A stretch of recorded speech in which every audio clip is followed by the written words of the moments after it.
Wow, wow. What do we have here, people? Welcome back to the YouTube channel. Breaking news. Jorginho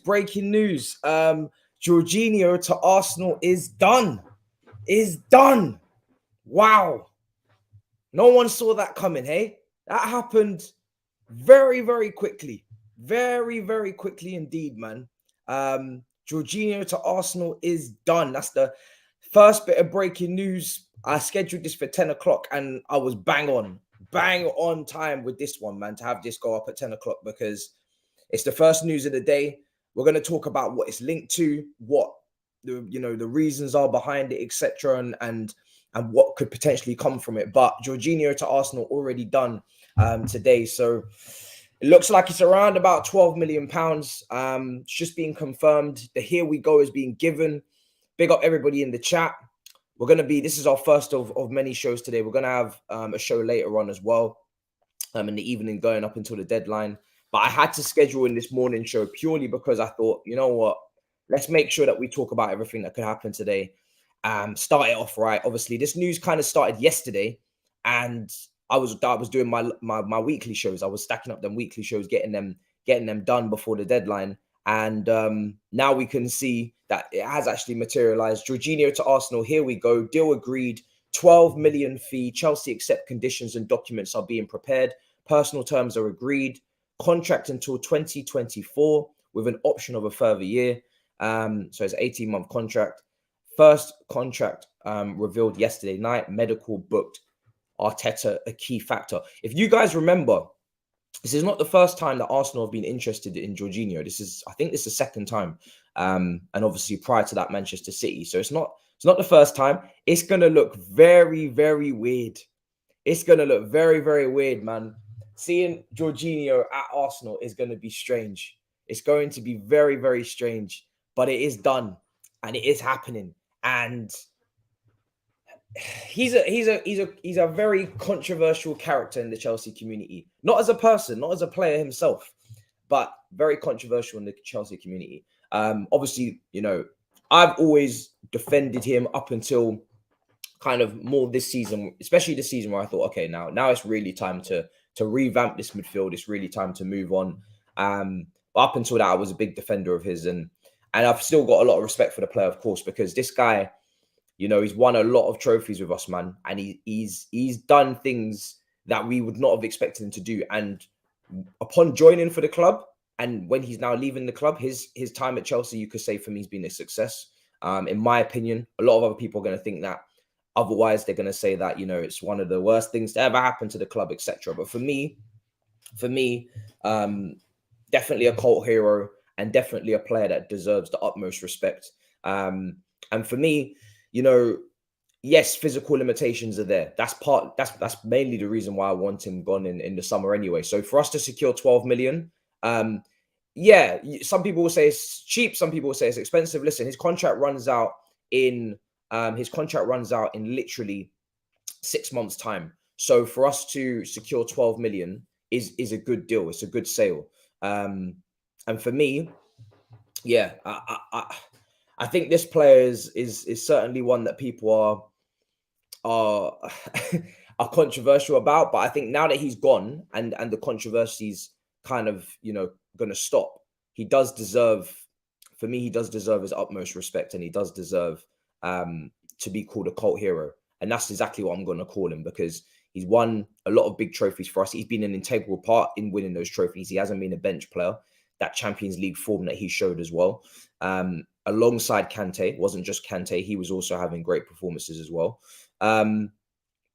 So for me, he has to get that respect, and I'm going to give him that 100%. For me, it's a situation with Arsenal, man. This is depth for them. This is depth. He goes into their bench, backs up Party, and maybe goes on to win the Premier League. Maybe he does. And that really rounds it off. That's Champions League, that's Europa League, that would be Premier League, World Champion, Super Cup.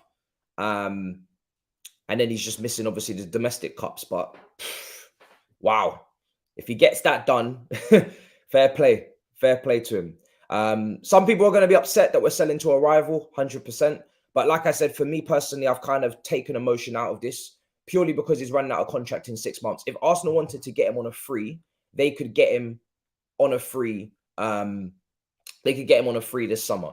If this helps us get our deal over the line with Enzo, if this helps us cash-wise, bring in a bit of money for FFP, 12 million up front, off the wage book, then we have to play the game because we know that we're trying to build a stronger midfield. We know Enzo is going to be a better and a bigger player for us and an upgrade. So we have to bite the bullet emotionally and be ruthless and be very ruthless with this team. And I was prepared to bite the bullet yesterday with Gallagher when that bid came in from Everton, £45 million bid, 40 plus 5 million add-ons. I'm very ready to bite the bullet on that. Don't worry, Alex, I've already got your overlay up. Very much ready to bite the bullet on that, and very much ready to bite the bullet on this. It stings. I really love the personality. You cannot underplay and underestimate the personality behind the scenes. He's definitely a very, very favorable character in the dressing room.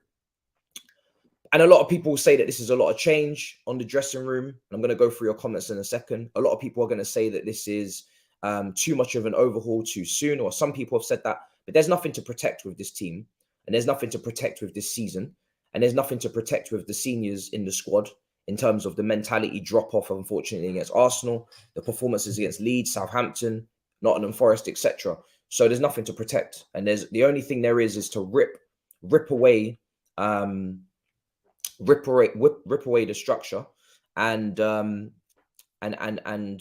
go absolutely insane with it. So yeah, for me, this is it. This is it, people. And I'm gonna go through your comments in just a second, but this is breaking news and it's absolutely mad. Okay, right. There's another overlay. I've got so many, it's actually mad. Oh my goodness. My goodness. At this point, I've just got so many. I'll just flip through them. Arsenal fans, I don't know how happy you are about this as well. We're going to go through it in the comments. We've got a lot of Arsenal fans that have been coming through here anyway, so definitely let your voices be clear on that front. Okay, so what a start to the day this is. Wallahi, it needed to happen. Next, Ruben and Gallagher. Listen, for me personally, I'm very ruthless right now. I'm feeling ruthless. I'm in my black jacket. Yeah. My black turtleneck. I'm feeling very ruthless, people. I'm not really here to play around. I'm not gonna lie to you. If they need me to go to Portugal, I'll probably book the flight. I'm feeling very ruthless, man. I said it on Instagram live yesterday on my story. I'm feeling very ruthless. And you know I wouldn't renew Kante's contract. That's very ruthless for a lot of people, but it is what it is. Gallagher, Loftus-Cheek, make those sales. I'm feeling ruthless. Bring through your... This is so with this sale as well. Now, apparently, this is meant to be linked with potentially Andre Santos staying at the club if they can get a work permanent sorted out. Obviously, he's had a brilliant under-20s tournament for Brazil. He's been scoring. He's been playing in deep roles, defensive midfield roles, box-to-box roles. So this is apparently linked to that, and potentially that's why we're also ready to sanction this, is because we're going to bring in Andre Santos. Now, guys, we have a lot of players. I've said it already. People have to leave this club. Ziyech needs to leave to PSG. Gallagher, if we can get him today moved on to Newcastle or Crystal Palace, we need to get it done. Loftus-Cheek, if anybody comes in for him, we need to get it done. The squad is too big. The squad is way too big, people. If I was to go through our midfielders, if we didn't get rid of Jorginho, you're looking at Jorginho, Cover, Kante, Andre Santos, Enzo Fernandez if he comes in, Carney, Lewis Hall, Mason Mount, Gallagher. Have I missed anyone? Because that's 9 midfielders, people. 9. I've named 9 midfielders, and I'm probably missing someone. Did I say Ruben Loftus-Cheek? Because that would be 10. You can't have 10 midfielders on your books, people. Zakaria. Do you know how many people that is? It's too many people. So you're looking at 10, 11, whatever I mentioned with Loftus-Cheek or not, right? 10, 11 midfielders. And we're expecting Potter to be able to handle that? We're expecting Potter to be able to manage that on a day-to-day basis in the training ground. No chance. Absolutely no chance. You know, remember, he has to greet these people every morning. He has to explain the system and the tactics to each of these people in this crowd of players in terms of this speaking to this group every day. It's too many people. Most top managers or most managers want to work with a squad between, you know, say 16, 17 to 20 key players. And then you've got a couple of youngsters to make it 23. No one wants to be working with 35 players. It ain't enjoyable. And you can't just shun them to the reserves and leave them in a corner or make them train on their own, because that's a bad environment when they start gossiping and talking amongst each other. That's a toxic environment. So you have to keep everybody involved. And we don't have enough competitions also in terms of cups. If we're still in the, you know, FA and the Carabao Cup, you could try to split this up game-wise, but you can't split this game-wise. So we have no choice but to make some tough decisions and to clear some players.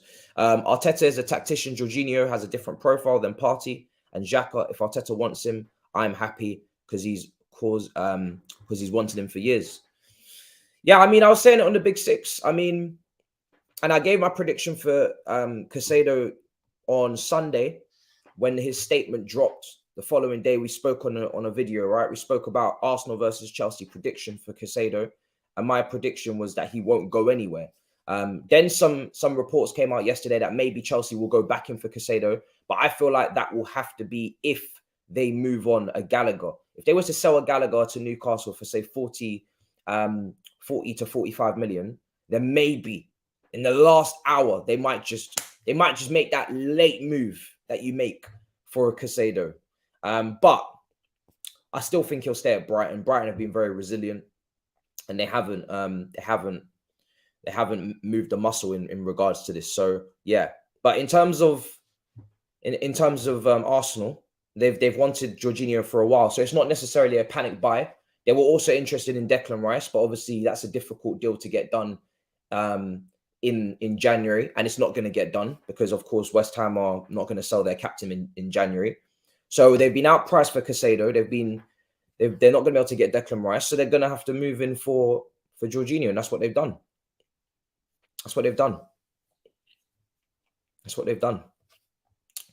So let's keep going. We're going to update you with all of the news today.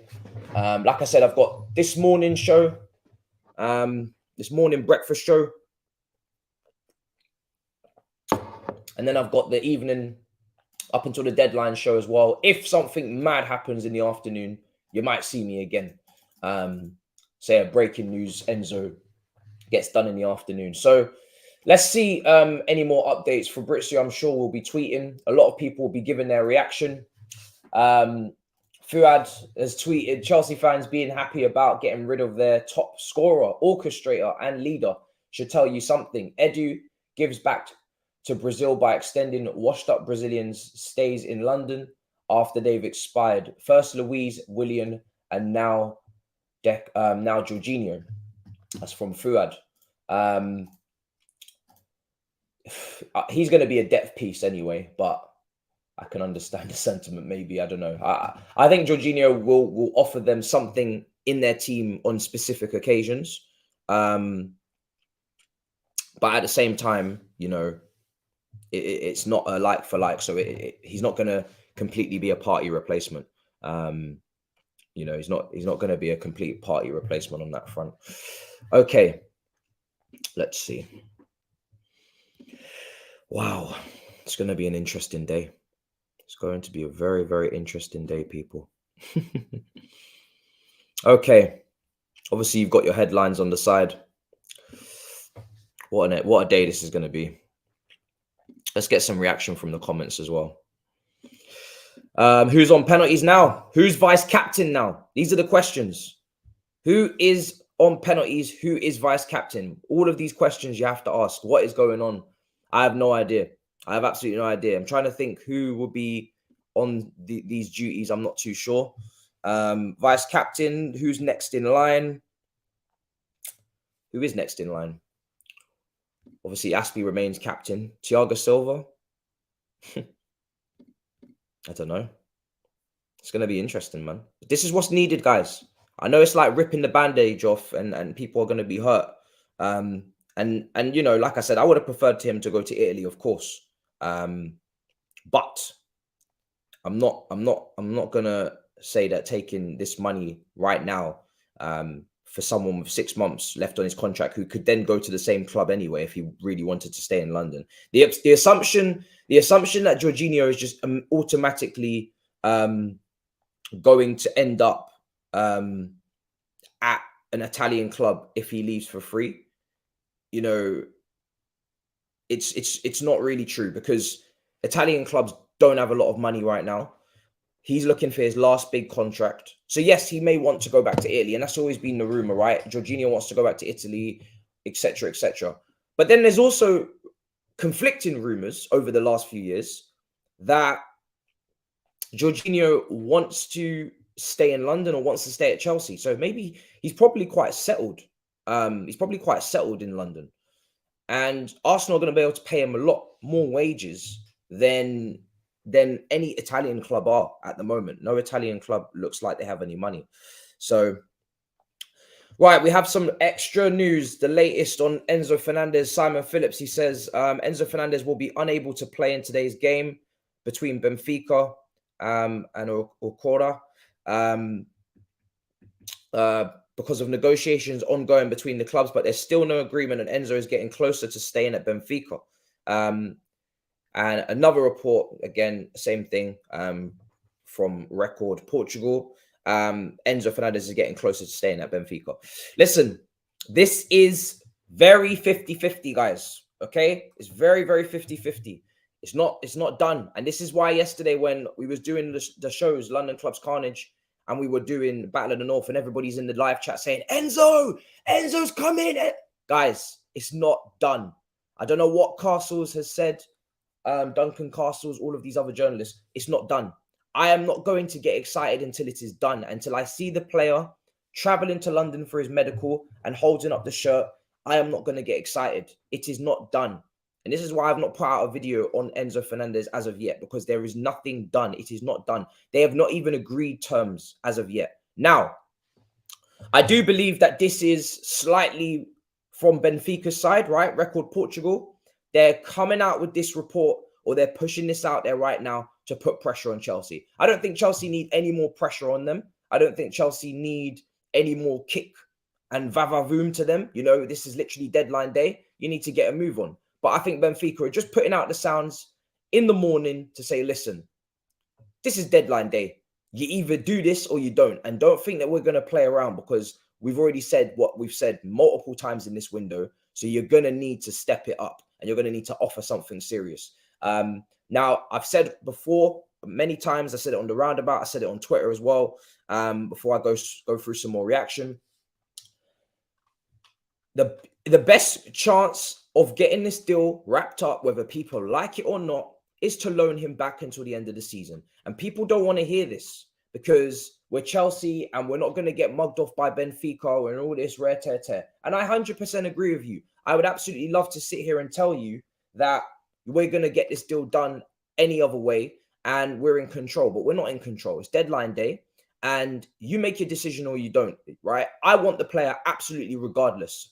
This is my top midfield target. So I'm willing to see this guy go and stay at Benfica until the end of the season and then come to us in the summer as a guarantee, rather than not get him at all and then he goes to Real Madrid, who could definitely do with his services in midfield, because I've been watching them and they could do with a little extra piece. You know, Valverde's dropped off due to personal reasons. He's been pretty poor recently. Tchouameni's out injured, and Camavinga's become this like inverted Zinchenko left back at times. They could do with one more piece to replace a Toni Kroos, right? They will be lurking, and believe me, he may want to come to Chelsea now, but if Real Madrid come to him, he will go there without, it won't even be, he will be going there. I'm sure it will be a preference. So if you want to play these games, people, play these games. But I've said it already. Loan him back. And then, for me, bring him in the summer. Because I'm not thinking about this season. I'm thinking about long term. I just want the player. Just period. I would have done the same with Tchouameni, and I would have done the same here. Now, you're saying if he does his ACL, if he gets injured, while he's back there, what now? Well, we've already got Nkuku, who's still at Leipzig. We've got Gusto, who's still at Lyon, right? So what if they do their ACLs? But he could also come to Chelsea and do his ACL here. And then what then? Brother, he could do his ACL anywhere. The grass is not going to be any different in Portugal than it is the Premier League. If anything, this league is more physical. So he could do his ACL wherever he wants, wherever he can. It could be happening. So for me, I'm not thinking about that. I'm purely thinking of, I want the player. Any player can get injured at any moment. He could come to Chelsea, make his debut against Fulham, do his ACL and be out for a year. What then? Dance now, as they say. Dance now. It really doesn't make a difference, guys. For me personally, I just want to get the deal done. Like I said, I think it's a very unique profile, and I'm willing to sacrifice and all be necessary. But listen, if others aren't, fair enough.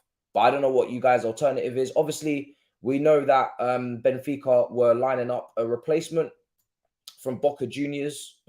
Do we just go and get him? Because I think he's more of a defensive midfielder and maybe not as good long-range passer. It's very difficult to be as good of a long-range passer as Enzo Fernandez. Right now, this guy is, completing 10.5 long-range passes per 90. The guy, and these aren't just switches of play. These are incisive, decisive long-range passes. I'm just saving you guys as super chats. So it's a very difficult profile to find elsewhere. I've spoken about Enzo Laffi from Lorient already on this channel when we were linked with Matisse Nunes, because I really don't want Matisse Nunes at all as an alternative. But we have not seen any links with him. So it's getting to crunch time, people. It's getting to crunch time. Like I said, I'm willing to sacrifice certain things to get the player. Others not so much. So it's all up to each individual what their opinion is, of course. But for me personally, I want the player that badly. I don't really care anymore. All right, let's go through some of these super chats. So Sky Sports, Jorginho, 12 million, great deal for now. I'm not sure if you're a Chelsea or Arsenal fan. I'm going to go through some Arsenal reaction as well. No Enzo and no Caicedo for you, Matt. No more Juju. We shall see. Jorginho in Mikel's system. Will he aid or flop? Well, he's going to be a bench player. It's very important to say that. Partey's going to be a starter. So he's in there to come in. I'm sure he'll start maybe the Europa League games.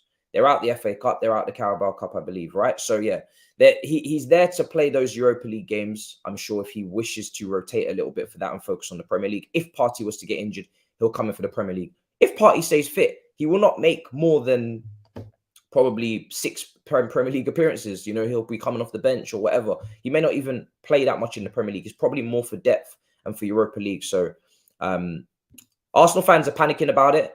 But again, if this is the signing that gets you over the line in the Premier League and wins it, no one will give a shit about 12 million. And I think that's part of the logic. I personally don't think it's the perfect deal for you, but he's going to bring to the dressing room. He's not taking away from that. You're bringing in a very, very good character, an excellent character. So there's no worries from a personality standpoint. From a professionalism standpoint, you're bringing in a brilliant professional. And from a playing standpoint, yes, he's very specific and limited. But like I said, if he's better than El Neni and he's better than Lokonga. So if that's what you need to get you over the line for a Premier League title, it's worth it. It's worth it for you lot. So it is what it is. What's wrong with Atletico signing Doherty? Well, they saw how well Trippier worked out.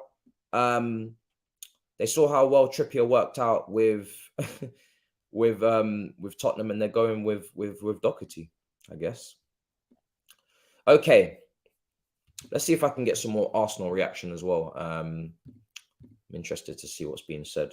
Let's see if there's any more updates as well. Is there anything else more from Fabrizio before we move on? On this situation. Jed Spence has completed his medical tests as well ahead of a loan move to Rennes out in France. Contracts to be signed. Loan deal won't include any clauses to buy. He's going to be back at Tottenham once they change manager, but he can't survive under Conte. It's similar to João Felix at Atletico. Barcelona opening proposal for Amrabat was a loan deal, buy option, not mandatory, 40 million total package euros it has been rejected by Florentino. The loan deal, a loan fee was 3 to 4 million, but Florentino have turned down the bid. Obviously, Onahi has left to Marseille, 10 million euros yesterday. And now the other brother in the double pivot for Morocco is now being touted. Kind of surprising that people have left these two to the very last minute, but it is what it is. Hector Bellerin has gone to Sporting as expected.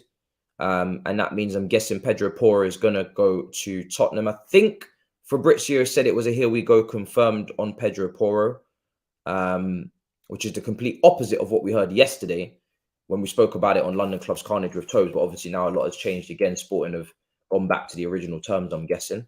So there's a lot going on there. Okay. So yeah, Chelsea, Jorginho's agreed and done. And his medicals will be done. I'm guessing he's traveling over now to North London to go and get that deal sorted. And Chelsea will look to push through that, I guess, as quickly as possible to add that money onto the books. I don't know what's going to happen with Gallagher today. Ziyech, I don't know. I haven't seen any updates on Ziyech either. He's meant to be going to PSG. I don't know if anything's been agreed there on the clubs. But he's meant to be going to PSG. Arsenal fan, I'm disappointed in missing out on main targets, but adding some depth with experienced players on a short-term deal isn't the worst business. Okay. There's a lot going on today. Thabz' reaction to Doherty. He needed it to be an obligation, but he's glad to see him gone. What a horrible signing. He was so good for Wolves, then came here and drowned at the step up in level. Emerson, count your days over the next 6 months. Your next clown. Oh, goodness. Okay. Obviously, Fuad's reacted to Arsenal as well, saying they've been too happy lately. I've missed these meltdowns on the TL and Shalah. Listen, I don't know. Arsenal is very mixed reaction, it seems, on Jorginho. No more hop, skip goal for Chelsea in terms of those penalties. Like I said, I don't know who's going to be on penalties now. It's going to be interesting. It's going to be very, very interesting. And you kind of Arteta's earned that trust now, hasn't he, transfer-wise? So you just have to kind of firm it and just trust what he's doing. But I do get one of the points that were made about Edu potentially with the Brazilian players, Luiz, Jorginho, and now Willian. Listen. Edu's always going to do a deal. He's always going to do a deal.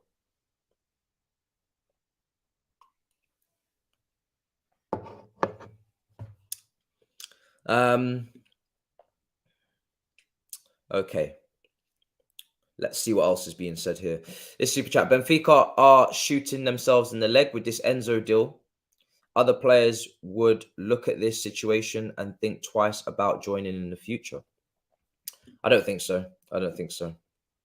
Remember, Enzo, they signed him in the summer. He's only been there 6 months. You know, they're not saying that they're never going to sell Enzo. They're not saying that they're not even going to sell you after their first year. They're saying that we're not going to sell you below your release clause 6 months into you signing for the club when we're in the middle of a title race. Let's not try to paint them as the villains, right? As much as we want the player, let's be very honest right now. They signed him last summer for 10 million euros. They're going to make minimum 8 times their money in the summer. They might not make 10 times, but they're going to make minimum 8 times. Someone's going to pay minimum 80 million for Enzo Fernandez in the summer. So they're going to make 8 times their money. They're in a title race. They're top of the league right now in the Portuguese league, right? Their release clause is there. They've said if you want him, you pay that. If you don't want to pay that, then we're going to keep him till the summer. Yes, we might lose 20 million, but we want to win the league. They're also still in the Champions League. Bearing in mind now, each round you go through in the Champions League, you take extra prize money. We're trying to paint them as the villains, but we know we can understand where they're coming from. Let's be real.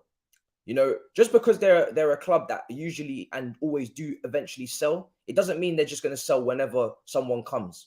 You know, they will sell when they want to sell. Benfica are not mugs. I said this at the start of the window. Look at how much they got for Darwin Núñez after one breakout season. Benfica are not idiots. Their former president, when we spoke to Rabona TV, yes, he was moving mad with the club. If you remember, and you've kind of done basic research on what Benfica were doing a couple of years ago. Rui Costa, since he's gone in there, it's a different ball game. And at the end of the day, they're going to make their money regardless on these players. And they've made loads of money already on other players. Look how much they got for João Felix. Look how much they're getting for Nunes. Look how much they're going to get for Enzo. And they're going to go and replace Enzo with some 15 million euros Boca Juniors midfielder. And they're going to go and make, again, probably 70, 80 million on him later on in a couple of years, if that's what happens. So, listen, I said it already. If you want the player that badly, you're going to have to do whatever it takes. And I said already, you might have to loan him back. People don't like it. So, Ruben Diaz as well, exactly. David Luiz, Ramirez, Matic. Their recruitment is A1, and their recruitment has been A1 for a very, very, very long time. Edison in goal. Look how many top players are coming from Benfica. Look how many players. So their recruitment's A1. They know their recruitment's A1. They've clearly got some sort of, networking thing going on in Argentina. And they're more than happy to do sell-on clauses as well. Don't forget, sell-on clause to River Plate as well. I don't know how much that is. Is it 10% or whatever, 15%? Oblak. So their recruitment is proper. They know exactly what they're doing. And people are saying they're not going to get the same fee in the summer. Listen, you never know. Because Bellingham is there. Declan Rice is there. Enzo Fernandez is there. And then, I don't know, maybe there's another tier after that with your Kones, etc. But someone will get Enzo Fernandez. Don't worry about it. They will have no problem selling this guy in the summer. And I think it will be for minimum 80. So I want the player badly, but we know we know who we're dealing with. It's like Napoli. Certain clubs, you know exactly who you're dealing with, and they're not pushovers. They're not pushovers. And Brighton, they've decided on this Caicedo thing as well. They're not going to be pushovers. And again, as much as Arsenal fans will be annoyed that they're not selling him at the price, you have to remember this player, they've only just signed, what, was it a year ago? So again, they've already lost a lot of players. They're trying to manage themselves, and they're trying to hit their own targets as well. They're trying to qualify for the Europa League. They're still in the FA Cup. So, and Caicedo is going to get back on side. He's 21. His agency's naive. They put out a statement they probably should not have put out. Once the window shuts, he's going to understand back to business, because if you don't get back to business, you're not getting a move, because now you're going to start dropping you're going to start dropping your own value on the market. You're going to start, it's going to be detrimental to yourself. So you have to get back to business, whether you like it or not. And you have to keep performing and get back into that team, and then try and get, hopefully, your move in the summer or whatever. Let's see what's being said. So you're telling me now, if we don't get Enzo, we have left Jorginho and 0 holding midfielders at the club. Well, listen. Zakaria all bust, innit? Zakaria's there. You're going to have to play him as a sitter. Andre Santos, if the work permit comes through, he has played as a 6 before for Brazil under 20s. And I think maybe for his club, more of a box-to-box. It is what it is. It is what it is. It's a huge risk, but we're 10th. I've said it already, we're 10th. So, again, it's outside of Champions League, there's nothing left. We're not going to qualify for the Champions League, in my opinion, via the league. Some people still have the belief we will. Cool. In my opinion, we won't. Europa League max. So, it's all about clearing out. It's all about clearing out. It's all about getting the money. It's all about clearing out. It's all about next season. This season is kind of like a flash in the pan right now. It's not going to happen again, in my opinion. And whatever happens from now till the end of the season, we have no idea. It's just Champions League, each game by game. You can't plan for it, really. You just pray to God, right? Next season is what we're actually building for. Next season. This window and the summer. We need to clear out as many players as possible that we don't want. We need to get as much money in for them as possible for FFP. So we look nice. We act nice. We talk nice. And the next season, that's when we do business. That's when hopefully we are back to being something semi-serious at least. And when I say semi-serious, I mean, if this team gets completely flipped, yeah, like it has been this window, and it gets flipped next window on top of that, and we address the other few areas that we're talking about, maybe goalkeeper, maybe DM alongside maybe an Enzo, you should be competing for the league. It's not part of the process, but I've always said it should not take Chelsea as long as Arsenal to do that process, because we spend way more money than them in a much shorter space of time, and we started off with a better team. So we should be at least be up there in conversations. And then if we fall short, we go again. We should be trying to win cups. So it can happen that quickly. I'm not saying that if you don't win the league, sack him. No. But you should be making serious progress, especially if you're not in the Champions League now and you have to focus on just the Premier League. You should be making serious progress in the league. I'm talking you should be up there third, second minimum. So that's how quickly shit can change. That's how quickly it can change. So I'm more thinking about next season now. This season, I'm not really thinking about it too much. I don't celebrate top four, regardless anyway. So I'm not really thinking about it too much. Obviously, top four Champions League is great for revenue, but for me as well, you got to flip that team, man. You got to flip that team. So let's get it done. All right, let's go through. Enzo, you thought Enzo will sign for 140 million with a delayed payment structure. It's curtains for the Enzo deal. I don't see how it's going to happen. It's very early in the day. Very early in the day. I wouldn't. One thing. Well, it's very hard to do, but it's too early for me to be too emotional right now about Enzo. Whatever's coming out news-wise, way too early in the day. We heard yesterday that Pedro Porro was off, from one of the most credible reporters, if not the most credible reporter in the country, in Ornstein. And now this morning, Pedro Porro is here we go confirmed. So once Chelsea received that money from Jorginho and Arsenal, remember, that's an extra 12 million. That is an extra 12 million that could go towards Enzo Fernandez to make that deal more sweet in terms of installments or packages or payment structures. Remember that. If someone bids for Gallagher, say at 1 o'clock in the afternoon, £40 million bid on the table, Newcastle. Gallagher, pack your bags, off to Newcastle right now. Money comes in, 6 p.m. Chelsea paid a release clause for Enzo Fernandez. FFP, we don't want to hear shit from you. We've just brought in 50, 60 million in the last few hours. Now we can pay the release clause. Rui Costa, don't talk to me. In we go. That's business. That's how quickly things can happen, people. So don't be getting too emotional at 10:47 in the morning. We have players that are worth shit, and we need to get them moved out. This is why I'm very ruthless. I want these players sold. Get Gallagher sold. Get Loftus-Cheek sold. Get Hakim Ziyech sold. Bring in as much money as you can. And then if you can't talk to Rui Costa, then just pay the release clause and let's just keep it moving. If you really want to get the player, just get the player and just move on.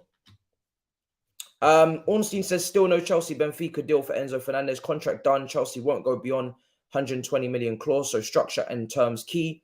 Chelsea continue to monitor options for 1-2 permanent signings now. Summer plus Santos. Jorginho unrelated. That's from Ornstein.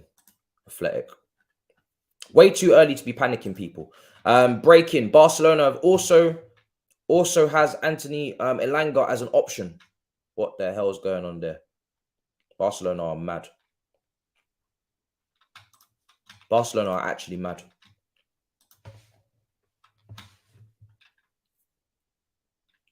Rui Costa. Vieira. Whoa. What is going on in this chat, man? My legend took Lokonga off of us. Oh, what's going on here? What's going on here? Is Lokonga going to Crystal Palace now because of Jorginho? Well, it would make sense. It would make a lot of sense. Because Lokonga is obviously now surplus to requirements. Wow. What news outlet is this?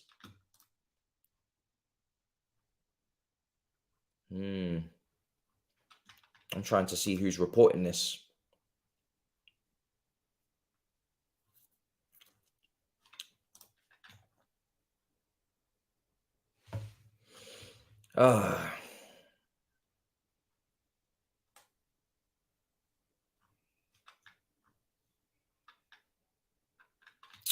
Right.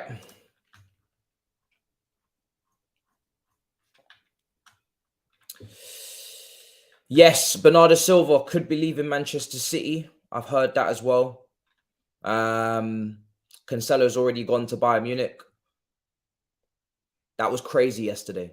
So random. But again, Pep's not playing around in terms of his environment. He's not playing around with his environment. And that's why I wanted us to be ruthless on Lukaku last January. I wanted and I expected Ronaldo and Man United to be very ruthless. You have to protect your environment, people. You have to. You have to protect your environment. No questions asked. Wow. What a situation we have here. That's crazy. Absolutely crazy. I'm going to be flipping between different graphics.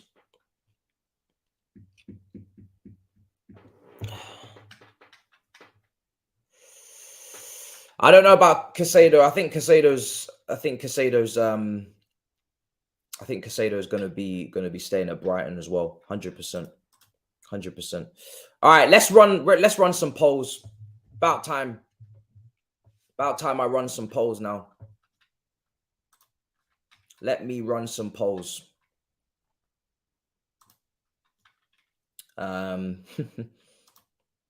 me run a poll. Right. Well, let me just test the waters. Will Enzo Fernandez to Chelsea happen today? Question mark. Let me see the confidence levels.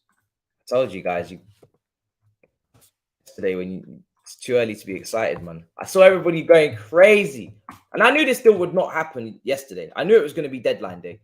That's why I didn't even bother. Because I was like, this is not the type of deal that gets done the day before deadline day. Come on, man. This is not our first rodeo, people. This is not our first rodeo. You know? This is a deadline day deal. This is a Fernando Torres drama, last minute, everybody's moving mad. This is not going to happen the day before. This is not going to happen the day before the deadline. It doesn't make any sense.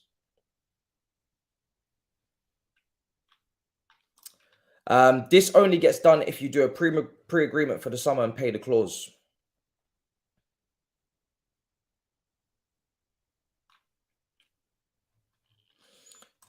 Chelsea did accept or were ready to accept Everton's bid for Gallagher yesterday for 40 to 45 million. So 40 million plus 5 million add-ons. But Gallagher doesn't want to go to Everton. That's the problem, which really is not a surprise. Why would he want to go to Everton and play under Sean Dyche? It doesn't really make sense. So he's just never going to really do that, is he? He's never going to make that move.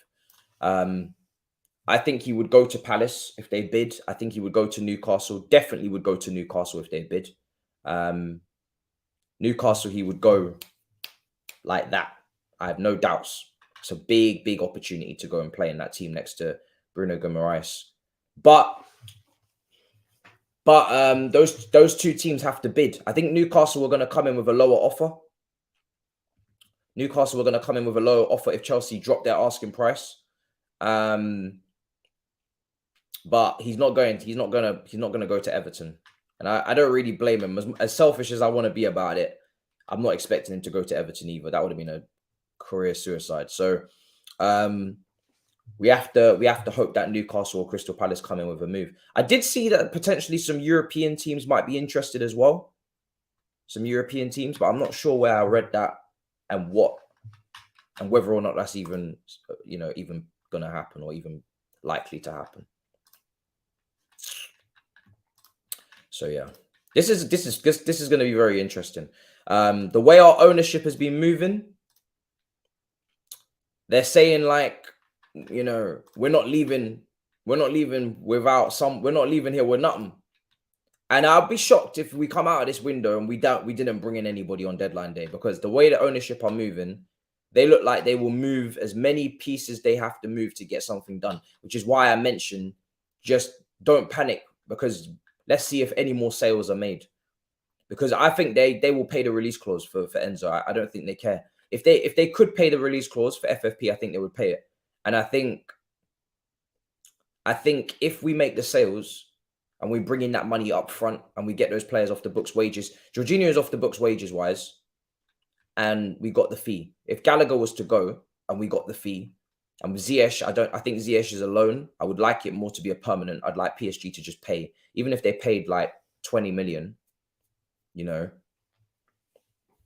that helps. And then they'll pay the release clause. But it's one of those ones that are going to drag out all day long, and it's going to go ebbs and flows and whatnot. So we're just going to have to firm that. We're going to have to firm that, people.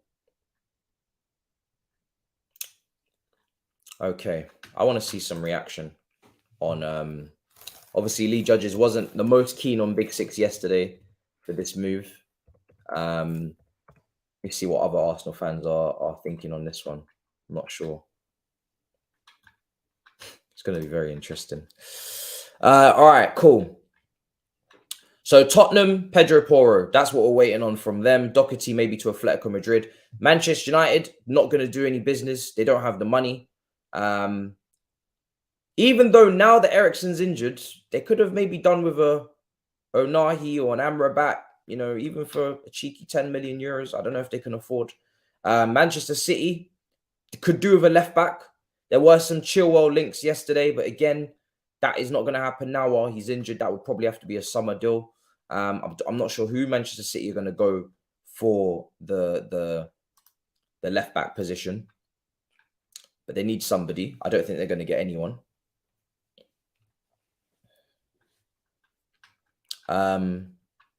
Caicedo has achieved nothing. 80 million plus is a joke. 12 million for Jorginho for a title charge and weakening a relegation bottle inside. Give me that any day. Wow. That's your Arsenal's response. I mean, listen. Let's see. Gallagher, Kovac, Mount, Kante, Zakaria, Loftus-Cheek, Carney. Who is our DM? Santos is an inexperienced 18-year-old. Zakaria will have to be your DM. And this is, you know, remember some of the previews I was doing already earlier this season. And when Zakaria plays next to Jorginho, I kept saying, this is counterproductive because Zakaria was purchased because we lack balance in midfield, right? We need someone who can sit and play that role differently to Jorginho. So I want to see Zakaria next to Kovac. I want to see Zakaria next to Kante. Kante is injured. I want to see Zakaria next to whoever, but not Jorginho, because Jorginho then is still assuming the responsibility of build-up play, still assuming the responsibility of picking the ball off the centre-backs, and still assuming the responsibility of being the deepest midfielder, while Zakaria plays in this like box-to-box role. And we've seen him many a times getting, you know, further forward. I don't need to see that. I already have enough of these box-to-box eights that are not really that good in the final third and are not really that good defensively. I don't really need any more of that. What I need is to see him sitting in that team and showing that he is capable of holding down the fort. So now we have barely tested that because of injuries, to be fair. Because we don't, you know, Kovac and Kante have barely been fit, so we've not even been able to even try these pivots. He's going to have to be the sitter. He's going to have to be the sitter, people. That's as simple as it gets. He's going to have to be the sitter. Now, Enzo is not a sitter, but if he was to come in, you know, he can definitely do everything you need to do on the ball in the first phase. Defensively, I would prefer him not be the lone DM at all. That's not his remit. But if that's what we have to do into the end of the season, you know, I would rather not, because again, you're putting someone in a position that's not perfect for them, and then you're imbalancing your midfield once again. But again, you know, the season is already compromised, so the midfield is not going to be balanced. It is what it is, you know. It needs to be balanced at the start of next season. That's my main point. Let's see what else is being said. This is looking more off than on. It's too early. It's a bit of a quiet start in terms of like movement on that, but I'm not surprised. I'm not surprised. And it's not off. It's not off. You think our ownership will allow it to be off this early? You think they're going to give up at 11 a.m. on deadline day? No chance. No chance. Anything can happen at any time. Exactly. You're speaking like someone with experience. Anything can happen at any time. It's 11 a.m. Remember, we have sellable assets in the squad. Sell them. Do your deals so we can move. We can make moves. If we can't do this in installments, which I never was too confident about anyway. I was never too confident about it because when Rui Costa says he's taking nothing but release clause, I have nothing, no evidence but to believe him. So make your sales. No, this is not going to be a 24-hour stream. This is not my deadline, like my whole deadline day stream. This is going to be a shorter stream. You know, hour and a half, round about there. And then I'll be back definitely for a stream in the evening. I think I might start at 6 or 7 up until the deadline, maybe 7 up until the deadline. And if something big happens, then I'll be ready to go as well on that. Breaking news. Like if Enzo was to get done, right? I definitely that's a whole stream in itself. What we need to do now is raise a toast to Don Edu for signing the best DM in the world. We cannot replace him. Fab tweet. Fabrizio Romano, what have you got for us now? Let's see.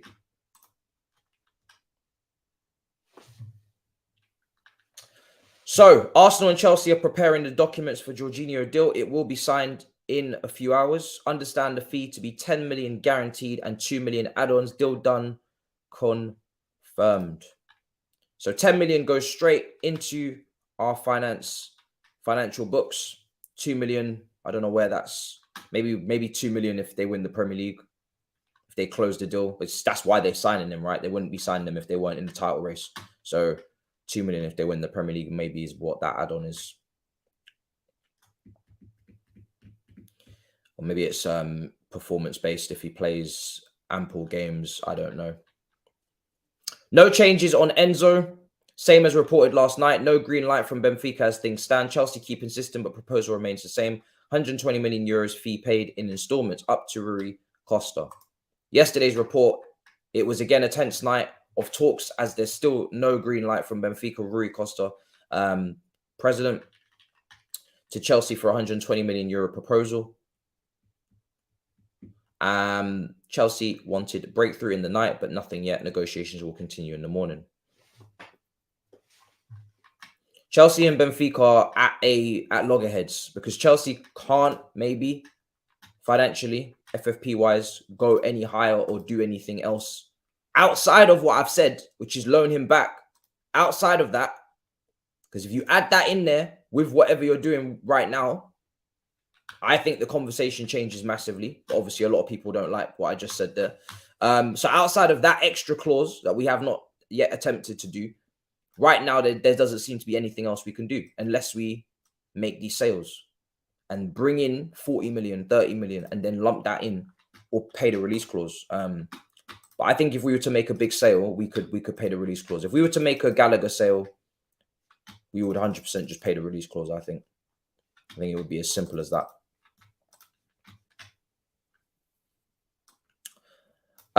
We need a specialist holding midfielder like Casemiro, not a box-to-box destroyer or a regista.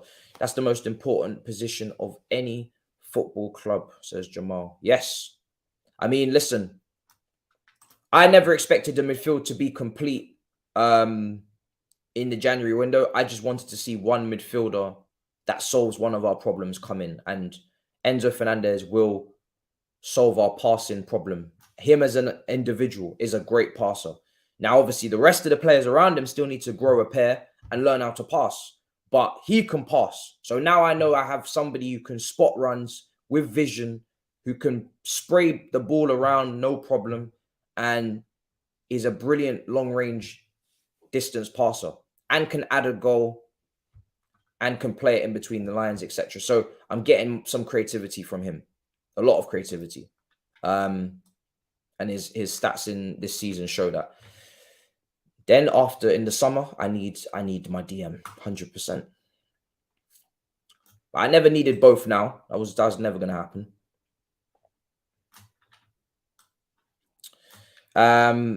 Let's see. Kante back. You're still talking about Kante back. Well, I'll let you be excited about Kante returning from injury, and I'm gonna stick to focusing on the future where I know he doesn't stay fit. So I'm really done with this whole we'll be back when Kante's back. How about our club actually exists and runs and functions like a club when Kante's not around, so we can actually be consistent ourselves instead of relying upon this injury-prone player to get back into the team and fix us? How about that? You know what I'm saying? Every day Kante. Oh, you're talking to the chat. Fair. Every day Kante. Every day. And you know what's mad? I'm still seeing in 2023 in people's predicted lineups next season, and Kante sitting at the base of the midfield. It makes me sick to my stomach. I don't know who's putting out this propaganda. I don't know who's doing this, but you're playing against us. You are genuinely playing against us when you continue to put Kante in the sitting holding role in any team in 2023. You are playing against us. And when you do that, you know, football knowledge, I'm not going to lie, that moment there, we have to cap you off at a certain point because you can't be saying shit like that. You can't. You cannot be saying shit like that. It's just wild. Being told ample time. Being told. The only manager that actually tried that was Frank Lampard. Tuchel never tried it. Elite manager. Sarri never tried it. Vastly experienced, very good manager. Zola even said it to your blood clot. He said it publicly. He is not a sitting midfielder. At Leicester City, he didn't play as a sitting midfielder. In France, in Ligue 2, he didn't play as a sitting midfielder. But yet people continue to keep saying such stupidness. Huh? Drink water, sat, sprayed long balls, Kante, box to box, covered the ground, put out the fires. How many more times we got to say this? How does a man that has covered the earth, how does that narrative ever become what it is if he's sitting holding down a specific zone and position? It just doesn't. It doesn't make sense. Now, people might feel he can transform into that, but I have no evidence, and I don't have time to be playing around with this position. This is a position that Casemiro is currently playing in, Partey is playing in, and Rodri is playing in, and you want me to take these new risks? You want me to develop player like this is FIFA at 31 years of age or however old he is? I'm sorry, I haven't got time. Not to mention he can't stay fit anyway. So we still need a 6 regardless. Brother, when I hear these things, I genuinely, I cry inside. I die inside, in fact. Not cry. I die inside slightly when I hear these things. I genuinely die just a little inside. I thought we put this to bed years ago. And yet this conversation continues to keep coming up. And you know what it is? It's shoehorning favourites into the team. I need to see Mason Mount in the 8. So I'm going to put Kante as the sitter because I know if we get Enzo, he has to start. So we're going to go with a midfield trio of Kante, Enzo, and Mason Mount. Give me a break, man. Give me a break. Jesus. Fabrizio, you got something for me? You got something for me? What's going on? No, he does now. Nothing for me. Spoons up, Bell. Spoon, knife, and fork is going to Tottenham on a permanent deal from Chelsea. 19-year-old striker signed on a deal until 2025. Cool. It is what it is. Another one bites the dust. We just signed for Fofana. I wouldn't mind a little Victor Roque as well from Brazil under 20s, so I'm good. It is what it is. All right.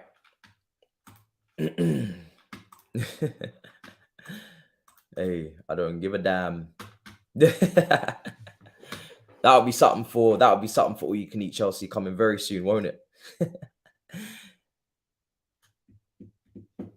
He can definitely play in that position. He's never been healthy. He's never played in that position. So it's just an assumption. He's never played that position successfully for any period of time. The only time I remember him playing that position was at the Emirates, and we got absolutely cooked 3-0. So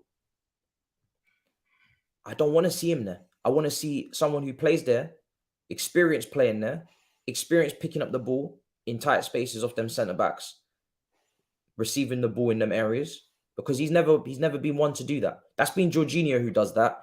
And then Kante kind of drifts off Jorginho in the second phase. And you'll see Jorginho in this line and Kante in the next line higher up, and the centre-backs here. So what happens is the centre-backs get the ball into Jorginho. He is the vacuum. He receives the ball. He's the scanner. He's the one that look left, look right around him. Receive the ball. Got players around him, decisions to make. This is not a joke man thing that we're on. This part of the pitch, you need to be very, very comfortable doing that and vastly experienced doing that. You don't just give any man the key to play in that area where you receive the ball with your back to play off your centre-backs under the intensity of press that we've seen in the Premier League. You don't just give that job to anyone. Oh, you got legs, so you can... No. Anybody can run. Anybody can run. Jorginho actually can't run, but he actually can handle that amount of pressure. You think I'm giving that to Ndidi? If Ndidi was playing that role, we would have had about 10 turnover goals this season. Minimum. It's why I've never wanted Ndidi from Leicester, even when he was at his best. That role is very, very important for a possession-based team. You need to be experienced doing that. You ain't learning that at 31. I'm not even trusting you with that. I don't care. I'm not asked. I need someone I know can do that. Someone who does that for a living. Someone who does that like they wake up in the morning, like they brush their teeth, like they eat breakfast, like they drink water. I need someone who does that like they breathe oxygen. I don't want risk takers. It's not worth the risk. So Kante's always been in that next phase. You see Jorginho. Watch Jorginho. Every time Jorginho receives the ball, he looks around him, he scans, he receives it, he assesses these options. Someone's pressing here, pressing there. Then he punches it into the second phase, or he goes out wide, but he might flick it around the corner, and then Kante's running in off that, and he gets to carry the ball, which is his strength, carrying the ball, right, into the next phase. Loftus-Cheek carrying the ball into the next phase. Cover can do a bit of both. He's very press resistant, but he also likes to carry the ball. Jorginho can't carry the ball for shit. That's how it works. So I'll be damned if I'm going to trust Kante to do that first phase that we just spoke about. I'll be damned. I'm just not going to do it. I ain't going to do it.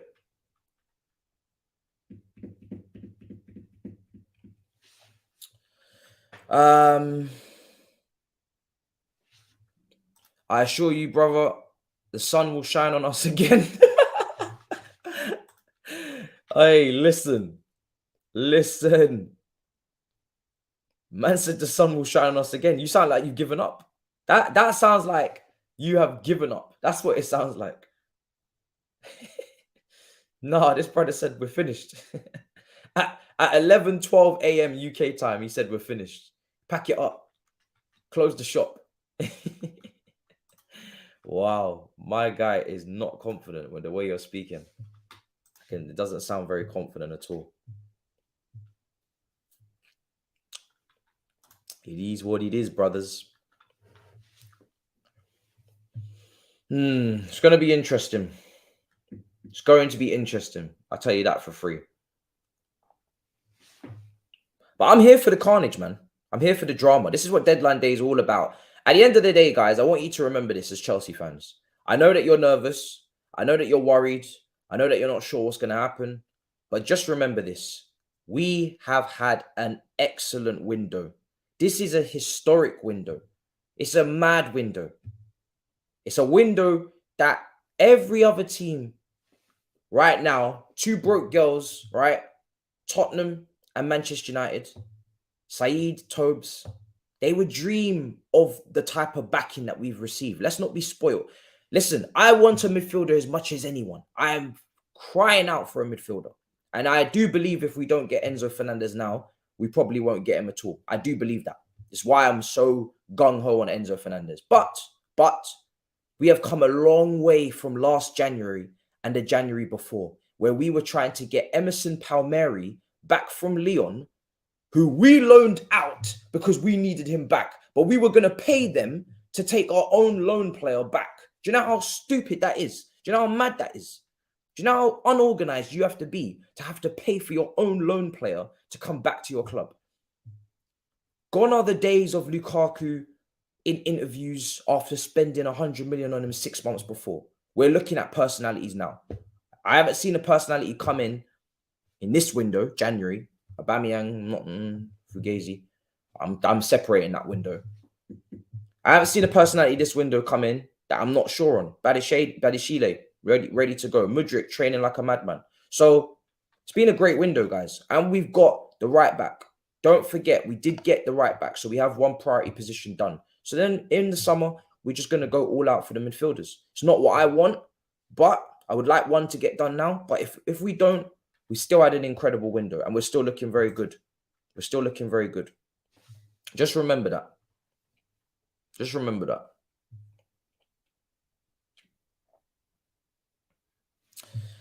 Don't listen to the rival fans in the comments. They're just salty. they just wish they had our money. Oh man. It's been a very, very good window. Very good. Like, you don't really get windows like this in January, guys. Look at the names on the top of the screen. You know? You don't get windows like that. It's ridiculous. Felix, every single day I hear about Felix from reports, it sounds like we can get that done permanently if we want to. Seems like something verbally may have been discussed. I don't know. I would love to have Felix here on a permanent if he keeps playing the way he played in them 60 minutes. You know what I'm saying? We've got Andre Santos, who, by the way, valuation-wise, has probably already tripled from what we paid for him. Already, we've seen the profit. And he hasn't even kicked a ball for us yet. Badishile, looking good. Fofana was cheap. Goalkeeper was cheap. These guys, they just developing. That's like Mudryk, first cameo looking good. Madueke, we haven't even seen him yet from PSV. Very, very intrigued and excited to see what he can produce. You know? And obviously, Gusto coming in the summer. Nkuku coming in the summer. Don't forget what we've done, people. Don't forget what we've done. Don't forget what we've done. And the right outgoings, by the way. Like the right links in terms of outgoings. The fact that Gallagher, okay, bids come in, we're ready to accept it. Okay, Gallagher doesn't want to go. At least we know that, yeah, we should be accepting that. We know that we should be moving that on. Great. Like, we seem like from a talent ID standpoint, we're moving in the right direction. We know who we need to move. Ziyech, PSG, cool. Get it done. Pulisic, if he was fit, we would have moved it. Cool. Probably best for his career. Cool. Koulibaly, I'm hearing Inter Milan potentially to replace Skriniar in the summer because he's not settled in London. Cool. Let's move it. Aubameyang, that's 100% got to happen. Lukaku, at this point, pay out his contract, get that man out of my club. Move it. Cool. Let's get to business. Let's get cracking. I'm hearing the right things.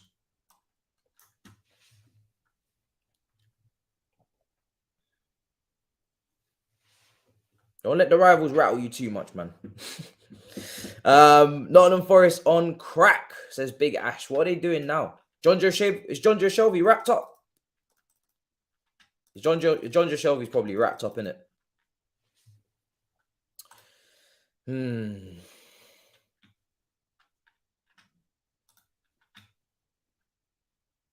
Okay, let's translate this tweet. Chelsea and Benfica are not close. This is from Cesar Luis Morillo. I think he is Argentine. I think it's an Argentine reporter. I'm not sure. Chelsea and this was 26 minutes ago. Chelsea and Benfica are not close to reaching an agreement for Enzo Fernandez, and at this time, the transfer looks complicated despite the offer of 120 million euros in 6 payments. You surprised that this is not done? 6 payments. The English continue trying to unlock the departure of the Argentine, who has decided to stay out of it. That was 26 minutes ago. Now, he should stay out of it because You got involved last time and we didn't handle the business, or Rui Costa didn't handle the business, or whatever. It was a miscommunication. So you should stay out of it. Don't get yourself involved on deadline day, because you might actually be staying there. Like I said, this is 50-50 for me. You might be staying there. So don't get involved. You just sit in your room, Enzo, and just wait for the call. Wait for the call. Wait for the phone to ring. Don't get involved. There's nothing you can do anyway. Nothing you can do. 6 payments. That ain't gonna get closed on 6 payments. So we need to change that structure. You're not getting that in 6 payments, and I'm not surprised. Why would Benfica accept that in 6 payments? I don't even know what the 6 payments are, but ain't nobody accepting 6 payments. That needs to be brought down to like 2 or 3. 2 or 3. You know, whatever you was gonna bid for Caicedo, or whatever you can afford, that's got to go lump up front to Benfica for Enzo, and then maybe there's 2 payments extra, but 6 payments is nuts. 6 payments is crazy, man. Ain't nobody listening to 6 payments. It's nuts.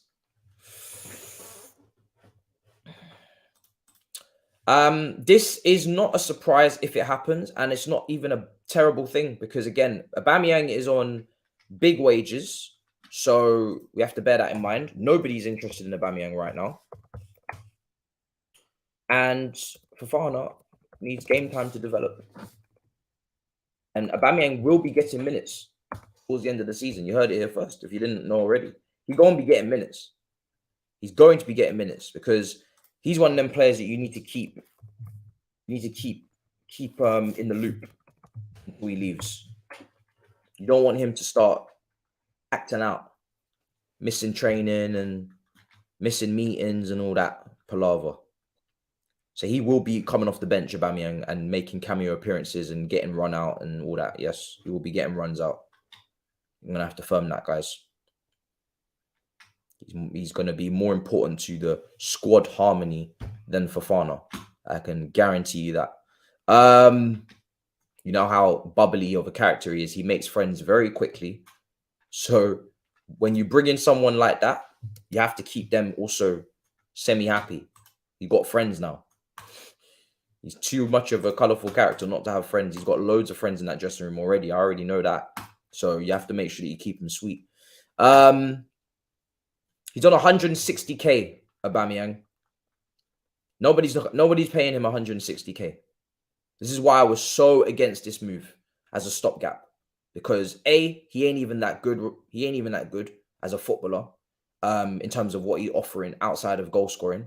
B, we don't create chances. And C, he old as hell. He's regressing.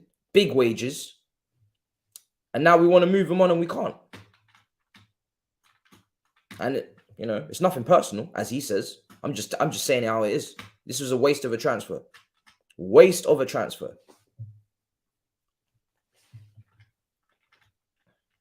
We've got nothing to show for this stopgap. You know when you bring in a stopgap, the whole point is you're meant to actually get something from them in terms of goals and output. And it's not even all his fault, because like I said, we don't create chances. It's why the move never made any sense. We don't create chances, and if we don't create chances for him, he doesn't score goals. It's a very simple mathematics. Whereas Gabriel Jesus creates a couple of his own chances. This guy has 2 goals in the Champions League in 6, 1 goal in the Premier League in 11. We paid this player 160k a week to have 1 Premier League goal in 11. And to tell me it's nothing personal against Arsenal and twerk for troops on Instagram. This is what we hid. Yeah. All right. Anyway, mistakes happen. Just don't let it happen again, innit? Don't let it happen again. Don't ever let me see a move like this again for the rest of my days. Don't ever let me see a transfer like this again. We've been royally mugged off on this one. This brother has an Arsenal tattoo on his sleeve and he's getting 160k a week to have 1 Premier League goal. Don't ever let me see this happen again. Foolishness. Absolute foolishness. We have to learn from the Lukaku thing, people. That's the last time I'm getting gassed up for one of them type of signings, man. I'm sorry. Especially with them strikers. No more. Had enough. J5, 12 million accepted. Sky Sports say surely Enzo is coming. Jorginho and Enzo is not related at the moment. And I understand that because what we're receiving for Jorginho is not really enough of a needle mover. It's only 10 million. So we kind of need a Gallagher to move for 40. Then that's serious change. And then we might be able to, that will probably impact the Enzo deal a lot better and a lot quicker than Jorginho would. 10 million up front is not really a lot to be moving the Enzo deal. We need a Gallagher or something to be moving on a 40 million transfer to Newcastle or something like that at the moment, unless again they're going to loan him back. But that's yet to be discussed. Let me ask a different question in the poll. Poll's up at the moment. 53% say we are going to get him. 47% say we're not. Let me ask you a different question. A more thought-provoking question. Would you take... Let me ask you this. Which outcome do you prefer? This is going to be interesting. Enzo purchase, loaned back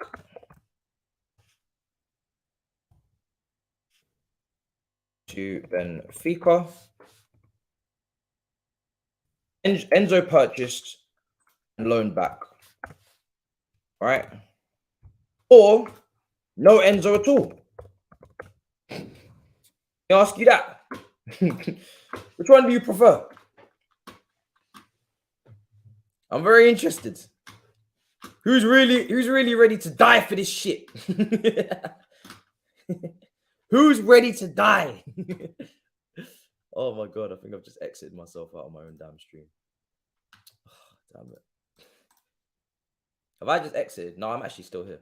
Hold on a second. Where's my tab? Can't even see it. Well, I'm still on stream, so it's all good. Who's ready to die for this shit, guys? Who's ready? Yo. I want to know.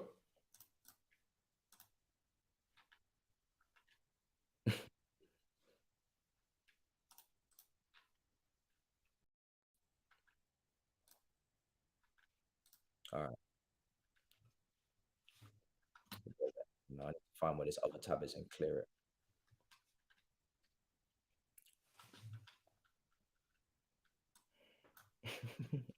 Are you guys hearing echo or you're good? Let's see what everybody's willing to sacrifice.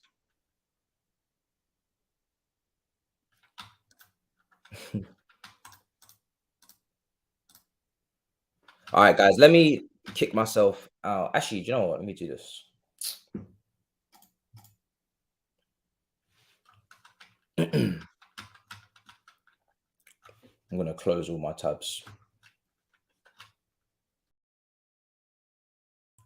All right, cool. One sec, people.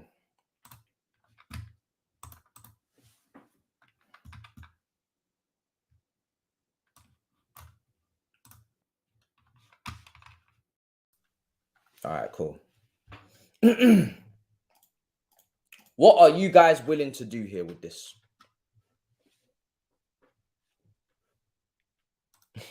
Side cam.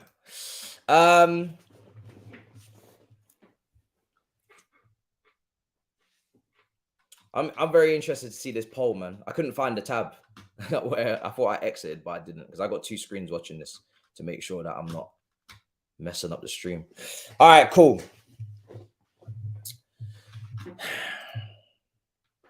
Wow, this is going to be interesting, man. This is going to be interesting. Very, very interesting. Let's see what this poll is saying as well, actually. See what. Who's ready to die for this? Mentality monsters, where are you? Are you able to suffer for 6 months without Enzo, but know that the player is coming? And that is your only acquisition in midfield because you're not going to get another midfielder on top. Are you willing to take that? Are you willing to suffer? Are you ready to suffer with me? Because I'm ready to suffer, people. But are you guys ready to suffer for 6 months. 69% of you are ready to suffer. 31% of you are not ready to suffer. Fair enough. Fair enough.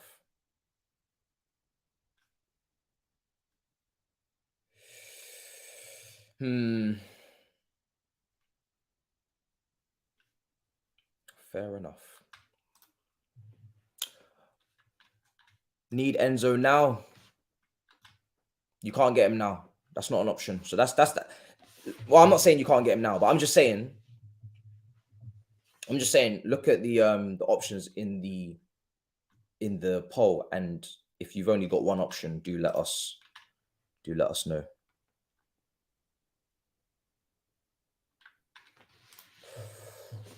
We're not giving we haven't given them what they want.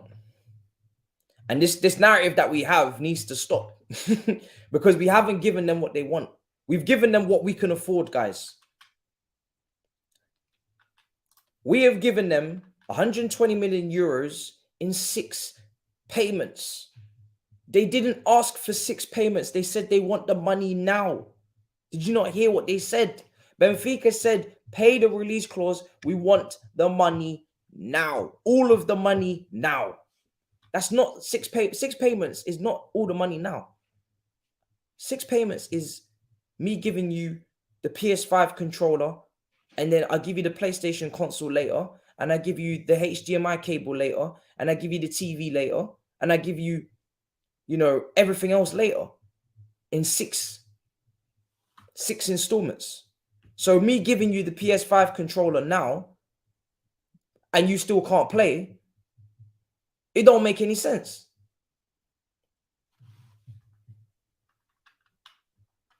So this narrative that we're giving them what they want needs to end because it's not true. They didn't ask for this. They asked for the entire fee up front. They've said this from the get-go. They've said it from the beginning. And we continue to keep offering this in different ways and shapes and forms, but they are not interested in that. So, like I've suggested, because we cannot meet the actual price point of the release clause, you need to give them something back. You have to give them something back to make it worthwhile for them to say, okay, we're not getting what we want, but we're going to get this. We tried players. They don't want the players. They don't want Andre Santos. They don't want Fofana. So we tried that, not working. So now we have to think about the loan option. Because if you give them the player till the end of the season, then they get to finish their sporting objectives for the league and for the Champions League, whatever round they wish to get to for money. And then you get them in the summer. It's a massive trade-off. I'm not underplaying that. It's a massive trade-off. Huge trade-off. I don't think it's ever happened that someone's been paid over £100 million and they haven't even been joining your club immediately. But if you really rate the player that highly and you know Real Madrid are going to come and leapfrog you in the summer for him, then I'm willing to do whatever it takes. Because we could have done the same with Tchouaméni and he would have been our player right now and no one would have given a shit. All that what happened with Tchouaméni years ago, we would have had him right now. So you ain't thinking about them loans and right, you had to firm that, hold that. But now he's ours, right? 40 million, send him back to Monaco if that's what it took. Now we have the player. And this time next year, we would have Enzo. So it wouldn't be a conversation anymore. And by the way, we are in our worst season in probably recent times in terms of outside of that 10th place under before Conte and after Mourinho. It's not like we're in a title race. If we was in a title race, different conversation. We need midfielder right now. We're trying to get this done.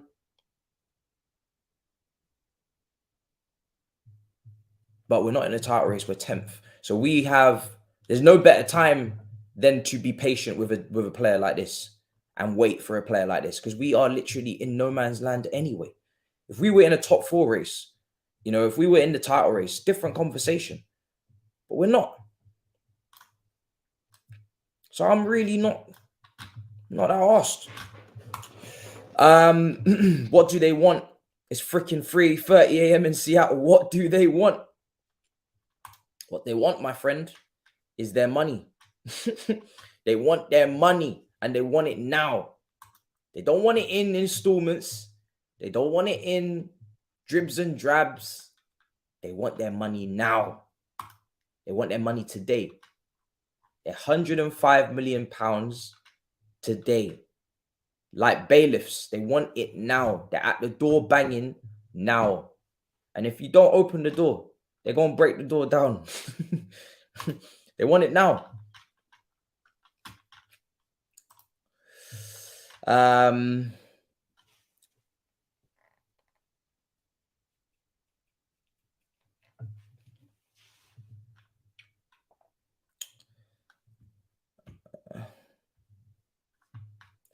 It's like buying a house and rent it out while you live on the street for 6 months. It is, yes. But we're not living in the streets because we've already signed Mudryk, Madueke, Andre Santos, Felix, Badiashile, Fofana, new goalkeeper. So, and Gusto, and Nkuku. So we're not really living on the streets. Not really living on the streets. We're living in midfield wise, in midfield terms, we're in a hostel. But if you tell me I have to stay in a hostel for 6 months to get on the housing market in the summer, I'm going to do it, to be honest. If I have to stay in a hostel for 6 months to then own a house, and a beautiful house at that, Enzo is a big, big house, 6 bedrooms, en suites, yeah? And I own that house in the summer, and I just have to rent that house out for 6 months while I stay in the hostel to get the deal done, I'm getting it done. I don't need a goal scorer. I don't need a goal scorer, bro. Who do you support? I don't need a goal scorer. I'm watching Nketiah ball out with Partey. I'm watching Rashford and Weghorst get the job done in front of Casemiro. I'm watching Jesus miss chances at the start of the season and you're still top. I don't need a striker right now. I got Mudryk, Felix, and Madueke. Cool. Run that. Run it up. I don't need nothing else right now. It's not a priority for me. Look what that. Look what's going on at Man City with their goal scorer. Nothing looks the same. They're moving mad. Look at Liverpool with their 2 goal scorers, Gakpo and Nunes. Nothing and everything's looking mad. I don't need my goal scorer, man. Please, I'm focused. Get me my chance creation and my balance in midfield and my flying fullbacks. Get me everything else. You could take a year looking at strikers because this striker market is nuts. You could take a year. Take your time with that. I'm not in no rush on strikers. Make sure you scout that striker to the nth degree. Make sure you scout that striker for as long as you can before you bring in any striker into this club again. Been hurt too many times.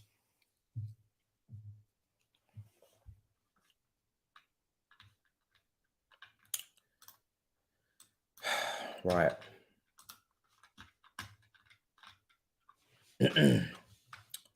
Let's hear what Ornstein has to say on this topic. So we're back here at the Athletic HQ and we have an update from David Ornstein on Jorginho. We talked about it a little bit earlier on and it is now happening to Arsenal. Yeah, it's a done deal. Jorginho is on his way to the Arsenal training ground as we record this. Maybe when you watch it, he'll already be there undergoing his medical because a deal has been agreed between Chelsea and Arsenal. We're saying a £12 million deal. I've actually heard that it's £11 million with a couple of million in add-ons for winning the Premier League and for qualifying for the Champions League. But we're calling it a £12 million deal. the contract is going to be a year and a half, so that will take him into the summer of 2024. And then Arsenal have the option to extend it by a further 12 months, which presumably they'll only do if it's going to plan. He's 31 years old, and so this is seen as a relatively short-term signing, which won't have any impact particularly on Arsenal's ability to invest in a central midfielder, a potentially very high value in the summer window in 4 months' time. And we've seen them linked to Moises Caicedo, of course, who they've missed out on in this window, to Declan Rice and to some others as well. So I think it's a pretty savvy deal, actually. Chelsea are pleased because they've earned quite a lot of money on a player who was due to be out of contract in the summer. And the player gets to move and compete for the Premier League title and to qualify for the Champions League. Arsenal have had admiration for him in the past. They tried to sign him previously, then Chelsea put a block on it. So, yeah, it's the big deal of deadline day for Arsenal, maybe not the one that many people were anticipating. But the word I'm hearing from inside Arsenal is there's quite a lot of excitement among the players and staff about a very experienced player, Euros winner with Italy at Wembley against England, as we remember. He's achieved a lot in the game, trophies, and played at an elite level. And I think his technical style will fit in nicely with Mikel Arteta's squad, his experience too. Maybe he's not quite what they were after in terms of that defensive six, but let's see how it pans out. So, Jorginho heading to Arsenal. That's just one of the deals about to be completed on deadline day. All the updates on theathletic.com. We'll be back a little bit later on, I'm sure. Interesting. Very, very interesting indeed. Should be interesting. We shall see what happens. We shall see what happens. Okay.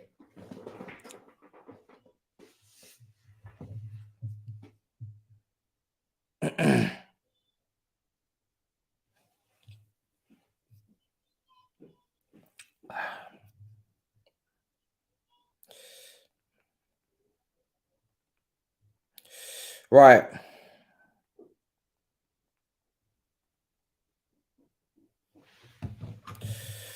You're sad. You're sad, bro.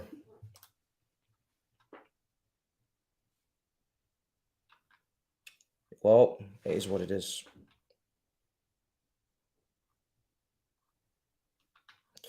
Okay. We saved the super chat there. Big up. Right, we're going to be coming to a close on this stream very soon because for me, this is part one of the window. We're not going to get any Enzo movement, I don't think, right now. So I don't need to be here right now. But I'm keeping an eye on things, obviously, as everybody else is. Anything it takes, because if you don't buy now, there's going to be a bidding war in 6 months. I can't understand trying for 6 payments. Yeah, I mean, listen, for me, I don't think that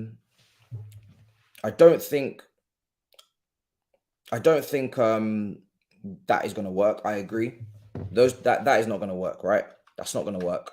You need to, for me, go with one big sum and then 2 payments. Now, like, I don't know what we can afford to do and not to do. I don't know how high we were going to go with Caicedo fee-wise, and then the difference between that fee that we were willing to pay and obviously Enzo's release clause would be the red zone for FFP and for what we're willing and can't, what we can and can't do, right? That's the red zone. The zone is what we were going to pay for Caicedo, what our maximum was, and what Enzo's release clause is. That's the red zone that you got to zone in on and look at and think, okay, so what's the gap? And whatever that gap is, needs to be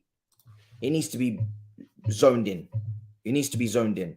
The only way it can be zoned in is with favors like a loan back, sales like Gallagher, or installments.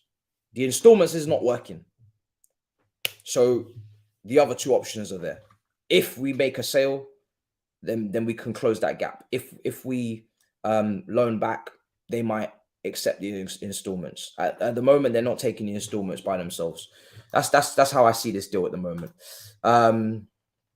It's reasonable to you, but it's not reasonable to them. They want all of the money up front. So if we're paying 80 million up front and they're not happy with that, and the rest of it is in 6 payments, and they can, remember, they can probably get the 80 million in the summer anyway, then it's not reasonable to them.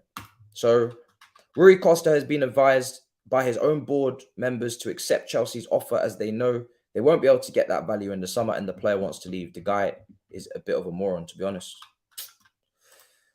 I don't know. I'm not sure about this whole they won't get it in the summer kind of thing. I'm not sure about that. I think they get their 80 million in the summer personally, but we'll have to see. The player's already shown that after going on strike, he will go and perform afterwards as well.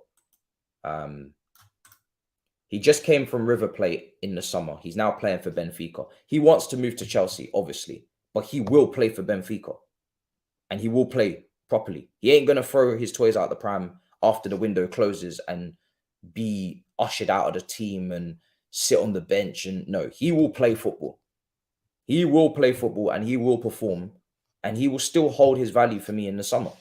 And he's already shown that. He literally went on strike, came back, dropped a masterclass, and now he wants to leave again. And if he doesn't get his move, he's going to come back. When he accepts reality, he's going to come back and start dropping masterclass same way. He's not gonna disappear off the face of the earth. It would be very stupid of him to do that. That would not be in his own best interests. So he won't be doing that. And Benfica know. They know this. This brother went on strike, came back, dropped a masterclass, started kissing the badge and saying, you know, I'm staying. And now we're coming back again. He wants to leave again. And if we don't get him, he will drop another masterclass next week. More than you can believe. He will drop it. He will drop it like it's hot.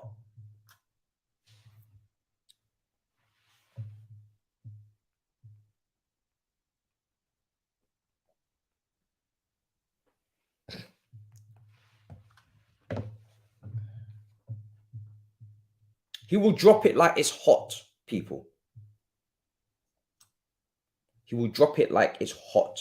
So, Benfica know this. They know the player's mentality in terms of performance. He's only just joined, so it's very mad to even think that after 6 months you're going to move mad after the window is closed anyway. You can't do that. You need to have some sort of professionalism. And then you go from there. And his agent will be telling him the same thing. Make sure you perform. Even if you're not happy with Rui Costa, even if you're not happy with Benfica, make sure you perform when this window closes. Make sure you perform, because we need to move you in the summer. His agent will be telling him the same thing. He ain't going to tell him to start acting out and start moving mad. He ain't going to tell him that. So 50-50 people. We'll see. We shall see. But it's I'm not worried yet. Maybe when you see me on the next stream, you might get a different Matisse. But right now, it's early, right? It's 11:47 a.m. All it takes is 15 minutes, and this whole situation can change. All it takes is one outgoing, one bid from someone else who needs something. Newcastle, they're fighting for Champions League. They're fighting for the Carabao Cup. Bruno Guimaraes, I think, picked up an injury, and then he was back, and then they need a midfielder. All it takes is Newcastle to think, do you know what? We want Champions League football. We want that Carabao Cup against Man United in the final. We're going to go and bid for Gallagher right now and go and get him. If that's what Eddie Howe wants. We just got Gordon. Let's go and get him. We're going to spend 80 million this January to try and get that Champions League football. That's all it takes. All it takes is for something like that to happen. One of those teams may be in the relegation zone. You know how they like to panic? We're looking light in midfield. Fuck it. Loftus-Cheek. Come. He probably won't make that move. He is one of them players there now. He won't make that move. So I don't think he ain't going down to one of them teams. But Gallagher to Newcastle, I'm still holding out for that, hopefully. That's how I see it. I'm holding out for that.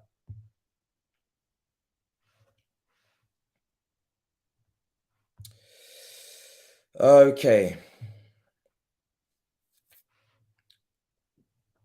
Right. Guys, we're going to wrap up. It's been an hour and a half. More than an hour and a half. Run over a little bit. But I'll be back. I gotta go and purchase a gold tie. Because my evening stream, I plan to wear a different suit. For if this deal does happen, I have to be wearing my best clothes. I have to. So I'm gonna go and get a gold tie. I'm gonna keep up, guys. See what's going on. I don't think anything's gonna happen in the next hour. Hopefully, while I'm gone. And I'll be back. And like I said, I'm gonna do an evening stream up until the deadline. Probably kicking off at like 7 p.m. I'm gonna be around in the afternoon. Maybe if something breaks. And I'll probably keep it to streams today because things are happening so fast. It's just better to do long form and talk. Tomorrow will be videos. I'll drop 2 videos tomorrow on, you know, condensed reactions to whatever has happened today. Ins and outs. Maybe 1 in video and 1 out video. One video for the incoming, one hopefully, and 1 video for the outgoings, hopefully. So yeah. All right. Guys, go and stress out somewhere, man. Go stress out on Twitter. I'll see you guys in a bit. In a bit, people. Peace. Actually, wait. Let me raid Saeed. 1 second. Let me raid Saeed. Saeed's live at the moment. Let me raid my brother. Now that you can do this, let's see what's going on. So yeah, guys, it's gonna be interesting. All right.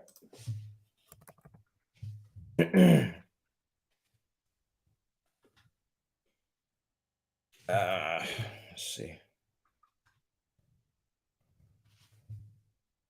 Make sure you're subscribed if you're not as well. I see you, man, heading out. Make sure you're subscribed. We're nearly at 40K. I would love to be hitting 40K today, man. We've been hustling this month. If you haven't subscribed, please subscribe. Let's hit that 40K today before the end of the month. Wouldn't that be wonderful? So yeah, we're literally, I don't even know how many. Let me see how many subscribers we are from 40K, man. Surely we got to be hitting this today, people. Guys, we're 107 from 40K, guys. Let's get that done, man. That's mad. That's some madness. Let's get that done, guys. So yeah, big up your damn selves. I will see you later on. 100% more than you can believe. In a bit, people. Peace. Saeed's will be rolling after this.